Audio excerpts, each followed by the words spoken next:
Жұлдыз Әбдікәрімова Қазақстанның танымал актрисасы, тележүргізушісі әрі қоғам қайраткері. Ол 1988 жылы 25 сәуірде Алматы қаласында дүниеге келген. Әкесі белгілі актер, режиссер Әбдікәрімов Құдайберген. Анасы актриса, педагог Гүлнар Әбдікәрімова. Жұлдыздың өнерге деген қызығушылығы бала кезінен басталған. Жұлдыз Әбдікәрімова 2006 жылы Алматы қаласындағы Қазақ ұлттық университетінің театр және кино факультетінде оқуға түсіп, 2010 жылы актер мамандығы бойынша бітірген. Оқуды аяқтағаннан кейін «Арман, когда ангелы спят» атты фильмде басты рөлде ойнап, көпшіліктің назарын аударды.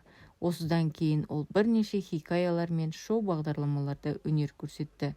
Жұлдыз Әбдікәрімова 2011 жылы әнші Қайрат Нұртасқа тұрмысқа шықты. Олардың 4 баласы бар, 2 ұл және 2 қыз.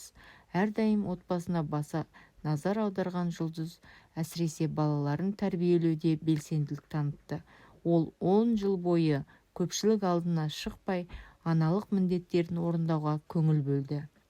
Бұл кезеңде ол рухани және психологиялық тұрғыдан өзін дамытуға уақыт бөлді. Қазіргі таңда Жұлдыз Әбдікәрімова сән әлемінде белсенді.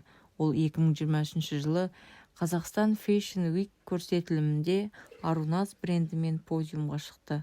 Оның бұл салаға деген қызығушылығы жоғары, бірақ ол сапалы білім мен дайындықты талап ететінін атап өтті.